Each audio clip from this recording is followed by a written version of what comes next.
centaines rendre hommage à l'un des leurs. Les obsèques de Marcel Badevant, tué mercredi lors de l'attentat commis contre les locaux de la brigade de répression du banditisme, ont été célébrées ce matin. À côté des policiers, des magistrats et des avocats étaient également venus.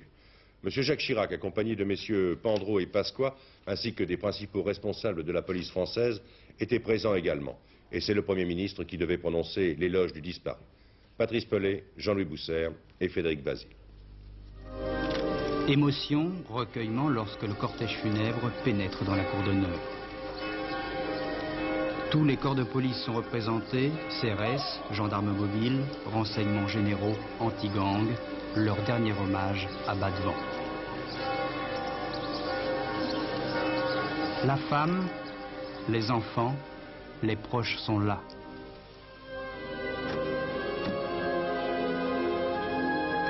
Présents aussi tous les hommes de la brigade de répression du banditisme, Badevant était l'un des leurs, un des plus anciens, une des figures de la BRB.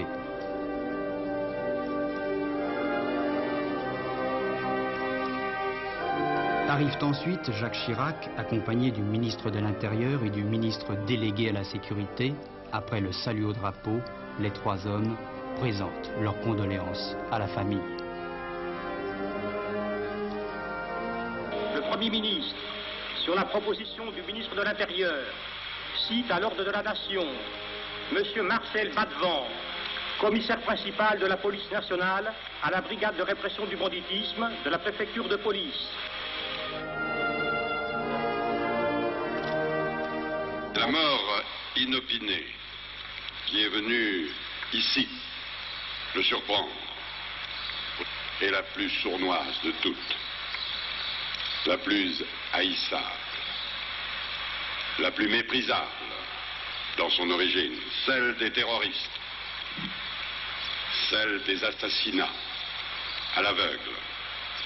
Le terrorisme est une gangrène mortelle pour notre pays, comme pour toutes les démocraties. Pour garantir notre avenir d'homme libre, chacun doit bien comprendre que le concours de tous, loyalement, sereinement, est absolument nécessaire. 10 heures, le convoi mortuaire quitte la cour d'honneur. Sur le monument aux morts, un nom qui s'ajoute à une liste déjà longue. Le commissaire principal Badevant a été inhumé cet après-midi dans son village de la Nièvre.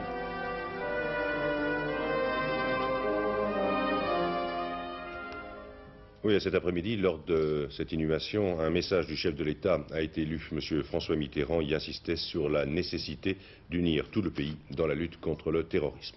Et puis, 2 policiers, vous le savez, ont été grièvement blessés lors de cette explosion au 4e étage de l'immeuble du quai de Gesvres.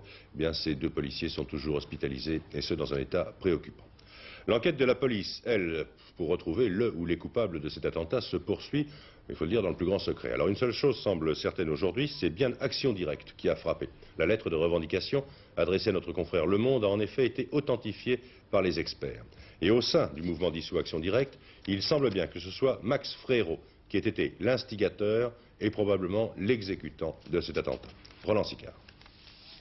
Depuis hier, cette photo est sans doute épinglée dans tous les commissariats de police. Max Frérot, membre actif d'Action Directe, ancien parachutiste et expert en explosifs, est pour les enquêteurs le suspect numéro 1. Il serait l'instigateur des 3 derniers attentats à la bombe commis à Paris et signé Action Directe. C'est l'identification de cette voiture qui a mis les policiers sur la piste. Une 205 utilisée pour dissimuler l'explosif lors de l'attentat contre l'Air Liquide dimanche dernier. Les policiers ont la preuve que cette voiture a appartenu au groupe d'André Olivier, basé à Lyon. Un groupe démantelé en mars 86 par l'arrestation d'Olivier et de 5 de ses complices, mais Max Frérot avait réussi à prendre la fuite. Responsable présumé des explosions contre l'Air Liquide et la Thomson, il pourrait être également à l'origine de l'attentat contre la brigade de répression du banditisme jeudi dernier. Les enquêteurs ont la certitude que les lettres revendiquant ces attentats ont été rédigées sur la même machine à écrire. Pour le moment, la piste Frérot n'est qu'une simple hypothèse, mais une hypothèse prise très au sérieux par les policiers. Oui, toutes ces affaires de terrorisme créent d'ailleurs une certaine brouille depuis 48 heures entre Paris et Washington. Au centre de cette querelle, le sort que la France pourrait réserver au chef présumé des fractions armées révolutionnaires libanaises, Georges Ibrahim Abdallah. Ce dernier a été condamné à 4 ans de prison mardi dernier. Washington fait pression pour s'opposer à une éventuelle libération anticipée du condamné. Le Quai d'Orsay cet après-midi a protesté contre les commentaires américains, des déclarations qui, pour le ministre français des Affaires étrangères, traduisent une méconnaissance grave du système judiciaire de notre pays. Cet attentat commis dans la capitale contre les locaux de la police sont bien sûr rejetés au second plan de l'actualité. Une autre affaire, celle du carrefour du développement. Pourtant, jour après jour, les enquêteurs semblent progresser et connaître maintenant de mieux en mieux le système qui a permis, disons, l'évaporation de plusieurs dizaines de millions de francs. Les confidences d'Yves Chalier, l'homme clé de cette affaire, éclairent en effet ce dossier d'un jour nouveau. La lettre que l'ancien chef de cabinet de M. Cristianucci a adressée au nouveau ministre de la Coopération, M. Aurillac, peut en effet être découpée en 3 grands chapitres. Pascal Guimet. Attaqué pour mieux se défendre, Yves Chalier cherche à diluer ses responsabilités en désignant 3 personnalités politiques. Tout d'abord, Christian Nucci, l'ancien ministre de la Coopération, aurait utilisé des fonds du Carrefour du Développement pour sa campagne électorale. Ainsi, 400 000 francs auraient servi à payer ses affiches. Christian Nucci dément solennellement avoir reçu quelque argent que ce soit et confirme sa plainte contre X. Louis Mermaz est lui aussi éclaboussé. Selon Yves Chalier, l'ancien président de l'Assemblée nationale aurait reçu 300 000 francs pour organiser un meeting électoral en Isère. Même démenti, Louis Mermaz affirme sur l'honneur que le Carrefour du Développement ne lui a jamais versé un centime. Troisième personnalité incriminée, Guy Pen, conseiller du président de la République pour les affaires africaines. À en croire Yves Chalier, Guy Pen aurait été au courant de l'achat du château d'Orty, destiné à des cadres africains en formation. Yves Chalier affirme même avoir participé à un petit déjeuner à l'Élysée où la question aurait été évoquée. Monsieur Pen rectifie ses affirmations. Comme je connaissais d'autres personnes appartenant à d'autres organismes qui eux-mêmes voulaient participer à des formations de jeunes Africains, mon rôle a consisté cette fois, comme en bien d'autres cas d'ailleurs, à la mise en contact de ces différentes personnalités. Donc, rien à voir avec le château d'Orty. Une seule version des faits, le mémorandum d'Yves Chalier, et 3 démentis officiels. Tant qu'Yves Chalier restera introuvable, on aura peu de chances de voir plus clair dans l'affaire du Carrefour du Développement. La loi qui rétablit le scrutin majoritaire pour les élections législatives en France a été publiée ce matin au JO, le journal officiel. Le texte autorise également le gouvernement à procéder à un redécoupage des circonscriptions. La prochaine assemblée, comme celle élue en mars dernier, comptera toutefois 577 députés. À propos d'élections d'ailleurs, sévère controverse entre Dominique Baudis, le maire de Marseille, et M. Pierre Joxe. Thème de ce débat, l'annulation du scrutin du 16 mars dernier dans le département de la Haute-Garonne. C'est Dominique Baudis qui a déclenché les hostilités en déclarant qu'avant le 16 mars, le Parti socialiste avait procédé à une opération frauduleuse couverte au plus haut niveau de l'État. Et pour Dominique Baudis, c'est M. Pierre Joxe qui doit porter le chapeau. L'ancien ministre de l'Intérieur a répondu. Les déclarations de M. Dominique Baudis n'appellent pas d'autre réponse, estime Pierre Joxe, qu'une dénégation absolue, formelle et définitive, sous réserve d'éventuelles poursuites judiciaires. Et puis notre confrère Le Monde fait sa une ce soir sur la cohabitation politique. Si l'on en croit Le Monde, M. Mitterrand serait décidé à ne pas signer telle quelle l'ordonnance sur les dénationalisations qu'a préparé le gouvernement. Et selon Le Monde, le président de la République pourrait en faire l'annonce officiellement lundi à l'occasion du 14 juillet. Pour circuler tranquillement sur les routes de France, il vaut mieux éviter le week-end du 14 juillet. Ce n'est ni un proverbe ni une découverte, mais cela s'est encore confirmé aujourd'hui. 7 millions de voyageurs ont choisi ce long week-end pour prendre le chemin des vacances. Résultat, beaucoup de ralentissements, pas mal de bouchons, notamment sur les routes qui mènent vers le Midi. Une fois de plus, les péages et le tunnel de Fourvière ont posé des problèmes insolubles, mais les automobilistes ont aussi été bloqués à Vienne et à Péage de Roussillon. Certains avaient choisi la Nationale 7, ça n'était pas une très bonne inspiration, on n'y roulait pas plus vite que sur l'autoroute.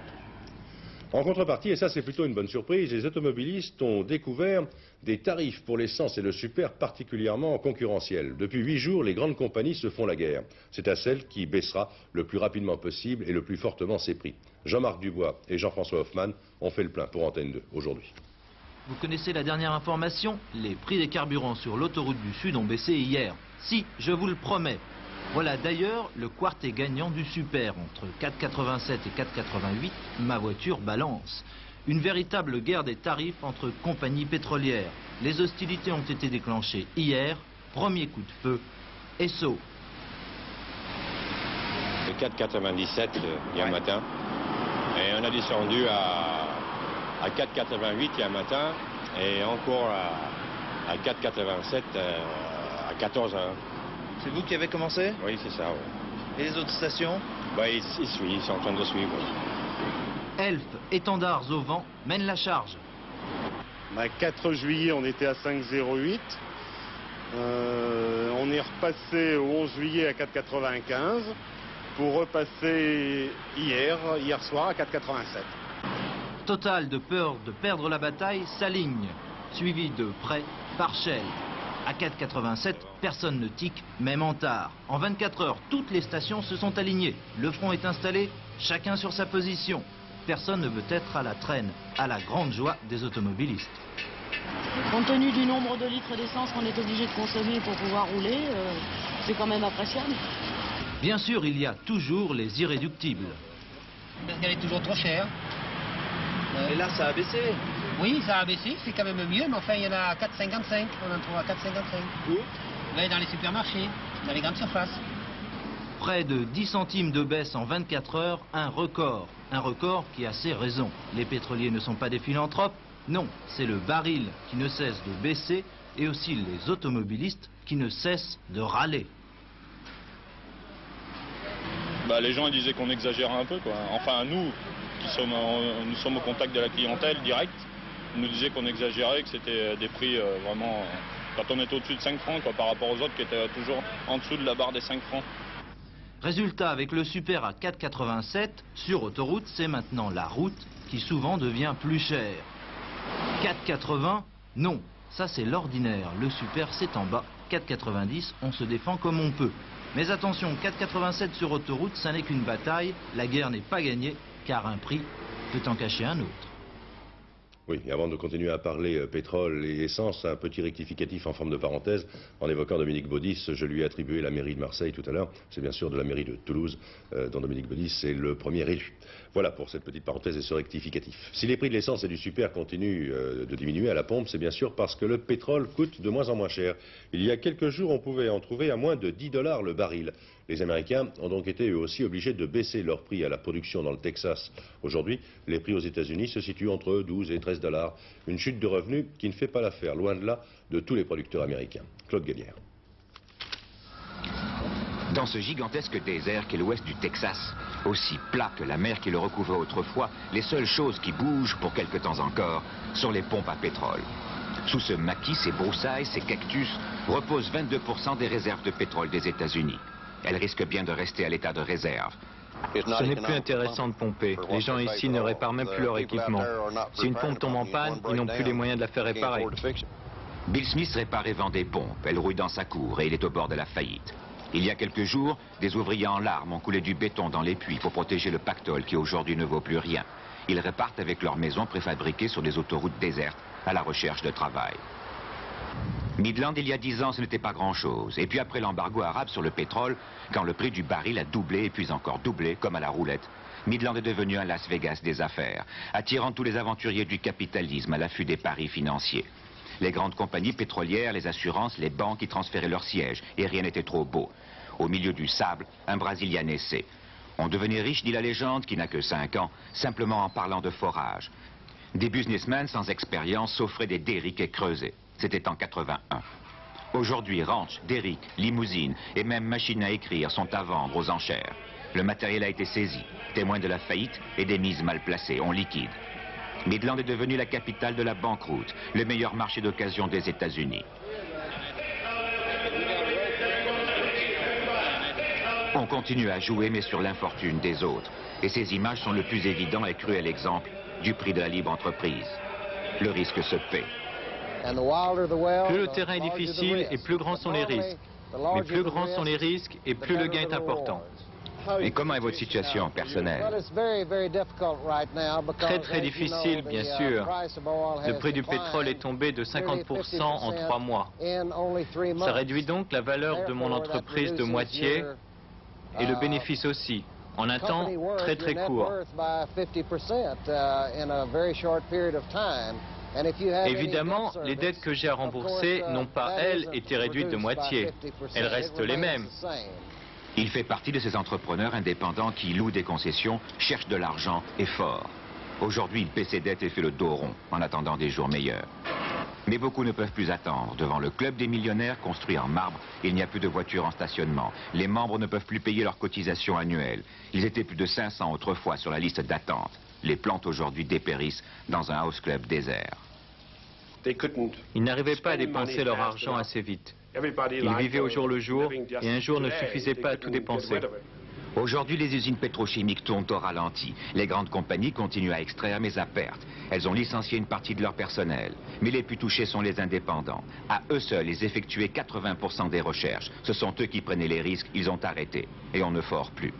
Derrière, les prestataires de services ont cessé le travail, les vendeurs de pompes, les loueurs de matériel. L'herbe pousse au milieu des derricks inutilisés. Des camions, des kilomètres de tubes sont à l'abandon. Midland est devenu un gigantesque cimetière d'équipements pétroliers. Le plus révélateur de cette crise, en arrivant à Midland et pour commencer cette enquête, nous avons pris l'annuaire et sommes tombés sur la liste des consultants en pétrole, les conseillers. J'ai appelé le premier.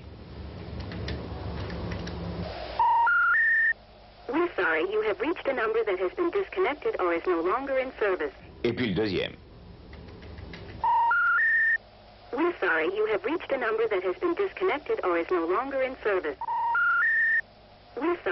Claude Guénière, pour Antenne 2 au Texas. À Londres, le gouvernement de Mme Margaret Thatcher est soulagé. Il ne s'est rien passé de grave aujourd'hui en Irlande du Nord. Cette journée était pourtant attendue avec beaucoup d'inquiétude. Comme le veut la tradition, les protestants irlandais devaient commémorer la victoire de Guillaume d'Orange sur les troupes catholiques. Une victoire qui date de 1690. 100 000 protestants devaient donc défiler dans les rues. Certes, il y a eu des défilés, mais il n'y a pas eu affrontement. Le week-end pourtant avait mal commencé. Dès hier soir, des groupes de jeunes s'étaient opposés à des policiers. Jean-Marc Ilouz. Un cochon de papiste au bout d'une potence planté au pied d'un bûcher. Tradition de haine religieuse respectée hier soir à Portadown, Irlande du Nord. Objectif de ces manifestants de la majorité protestante, bien montrer à la minorité catholique et surtout au gouvernement de Londres qu'ils n'accepteront jamais le moindre rapprochement institutionnel avec l'autre Irlande, la très catholique Irlande du Sud et son gouvernement de Dublin. De part et d'autre de ce grillage, gamins catholiques et protestants échangeront une fois encore des invectives, des pierres et finalement des cocktails Molotov. Bilan, une trentaine de blessés dont 14 policiers. Des policiers en majorité protestants, mais désormais eux aussi la cible de nouveaux venus de l'extrémisme protestant qui les accusent de trahison, en clair, d'accepter une réunification des deux Irlandes qui réduirait les protestants au rang de minorité. Dissuasion policière, médiation de dernière minute peut-être, aujourd'hui. Les extrémistes sont restés dans l'ombre pendant ce défilé commémoratif de la victoire des protestants sur les catholiques au XVIIe siècle, tout juste hier en Irlande. Pour les Anglais d'ailleurs, l'événement ne se situe pas ce soir à Belfast mais à Londres. Le chanteur Boy George a été arrêté cet après-midi par Scotland Yard. Actuellement, il est interrogé pour délit de drogue. Au moment de son arrestation, le chanteur, qui est âgé de 25 ans, était soigné dans une clinique. Il subissait une cure de désintoxication. Agnès Poirier. Coup dur pour Boy George, l'idole androgyne des adolescents, le chanteur de Culture Club. Tout a commencé il y a une semaine avec de gros titres dans la presse britannique. Boy George, héroïnomane, il n'a plus que 8 semaines à vivre, mais le chanteur dément. Est-ce que vous prenez de la drogue? Non, non, je connais des gens qui en prennent. Vous aussi, je suis sûr que vous en connaissez. À Londres, il y a beaucoup d'endroits où l'on en prend, mais moi, j'aime pas ça. Mardi dernier, descente de police à Londres. Ces 2 appartements sont passés au peigne fin, sans résultat. Les 5 de ses proches sont inculpés de détention d'héroïne. Son propre frère et son meilleur ami, Marilyn, sont arrêtés. Boy George, lui, est introuvable. À tous les journalistes qui sont à sa recherche, la maison de disques répond. Boy George se repose, il est sous contrôle médical. Coup de théâtre aujourd'hui, la brigade des stupéfiants a interpellé le chanteur pour un simple interrogatoire, du moins pour l'instant.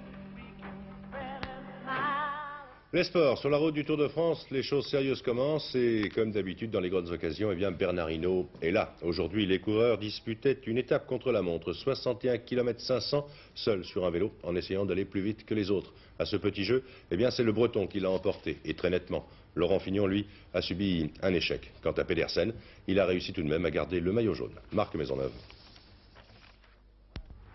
À près de 47 km/h de moyenne, sur 61 km 500, Bernard Hinault s'affiche. Bernard Hinault a aujourd'hui fait la démonstration que l'on attend depuis le début du Tour de France. Troisième au général, le Breton est maître de sa course et il entend bien le faire savoir, tant auprès de ses principaux rivaux en vue d'une victoire qu'auprès de ses coéquipiers. L'Américain Greg LeMond, son second à l'étape et au sein de son équipe, doit le comprendre. Mais aujourd'hui, celui qui a beaucoup perdu dans la bataille, c'est Fignon. Laurent Fignon sait qu'il a compromis une grande partie de ses chances de victoire. Il termine à 3 minutes 42 au classement général de son rival Bernard Hinault.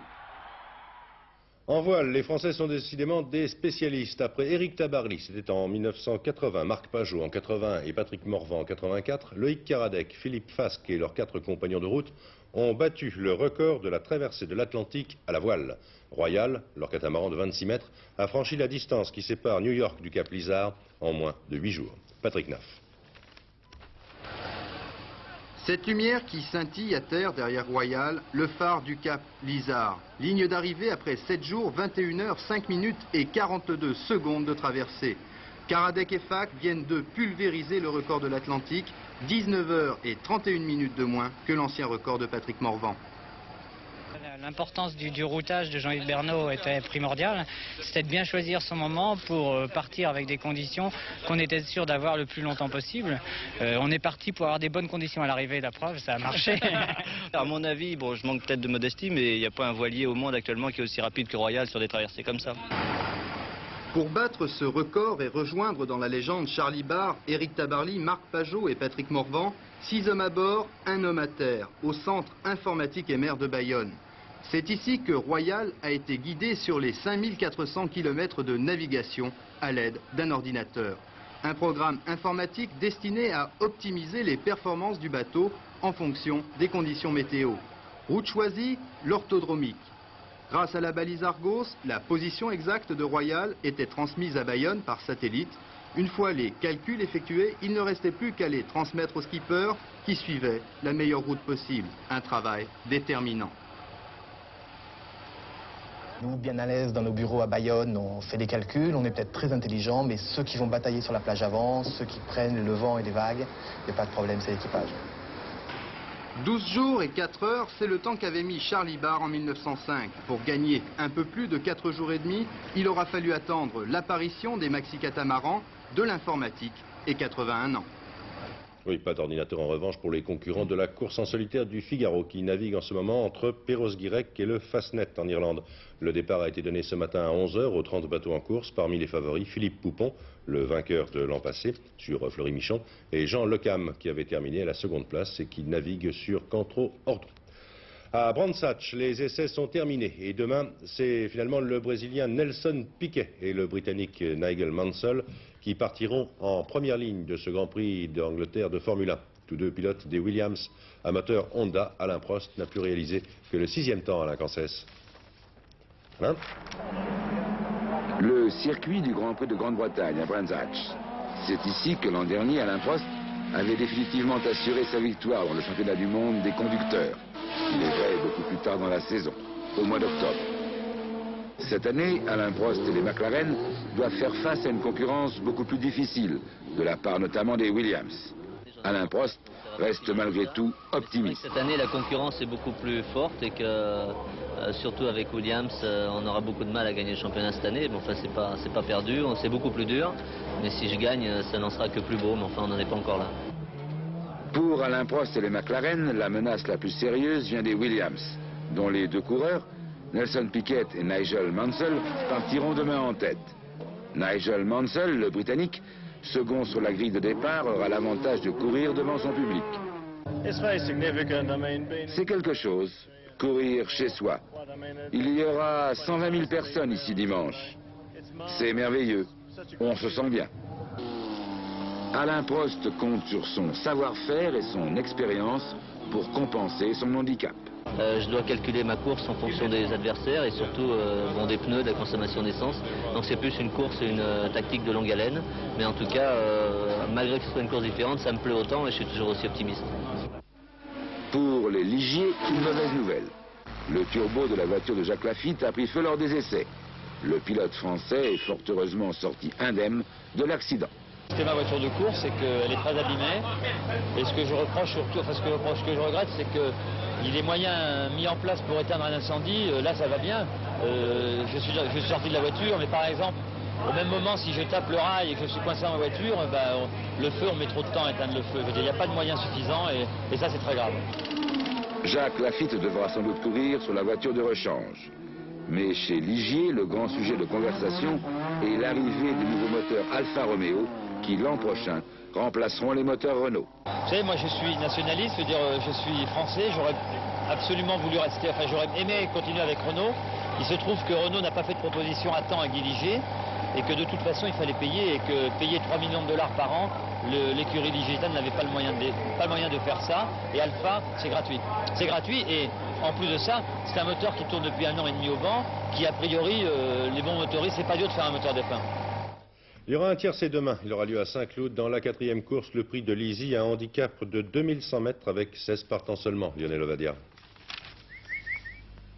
Ils ne seront que 16 chevaux demain au départ du prix de l'Easy, le tiercé de Saint-Cloud disputé sur 2100 mètres par bon terrain. Parmi eux, une favorite solide, Paradière, le numéro 4, qui retrouve le crack jockey Yves Saint-Martin avec lequel elle a déjà triomphé. Mais aussi un outsider amusant, Faraco, le numéro 9, dont la dernière tentative ne compte pas, comme me l'a confirmé son entraîneur Richard Crépon. Oui, il a couru à Saint-Cloud un tiercé du samedi et malheureusement il y a un fer d'un cheval qui s'est détaché, il l'a pris dans l'épaule, il est rentré en sang et je pense qu'il a peut-être un petit peu contrarié. Il est 7e. Oui. Vous pensez que sans cet incident, il aurait disputé l'arrivée? Oui, il aurait été à l'arrivée. La course n'a peut-être pas été assez vite pour lui. Je pense que c'est un petit peu son problème. Il faut des courses qui aillent très très vite. J'espère que dimanche, ça ira vite. Voici mon choix pour ce tiercé, le 4 Paradière avant le 9 Faraco. Ensuite le 16 Scotch Hero, le 3 Le Berry, le 12 Janina, le 11 Whitewater, le 10 Buis et le 8 John O'Groats. 4, 9, 16, 3, 12, 11, 10 et le 8. Dans les départements de Provence, tous les sapeurs-pompiers sont sur le pied de guerre en ce moment. Le Mistral, en effet, fait craindre le pire. Un Mistral qui a fait sa réapparition à la Chauffour. Absolument, oui, qui a réapparu ce soir et qui va réapparaître demain également en force, puisqu'il soufflera entre 40 et 50 km/h, Mistral et Tramontane. Regardez la carte du temps prévue pour demain. Le voici, ce Mistral, avec sur la Côte d'Azur également prévu des pluies et des orages qui partiront également vers la Corse. Ce sont des orages qui arrivent de l'Est. Partout ailleurs, il n'y a pas que le Mistral qui revient, il y a le beau temps et le soleil chaud, particulièrement sur les régions du Pays de Loire, le littoral atlantique, et puis également un temps beaucoup plus dégagé avec de très belles éclaircies sur le reste du pays. À prévoir aussi quelques petites pluies éparses dans le centre et dans l'est. Les températures pour demain, ce sont les mêmes qu'aujourd'hui, regardez bien, de 18 à Cherbourg jusqu'à 23 à Bourges, pour la partie sud, de 24 à Bordeaux jusqu'à 29 à Nîmes. Enfin, l'éphéméride, demain le soleil se lèvera à 6h02, se couchera à 21h50 et nous fêterons les Henri et les Joël. Et ce soir, à 22h25 environ, c'est Jean-Claude Alanic qui vous présentera le dernier journal de ce samedi pour Antenne 2. Bonne soirée.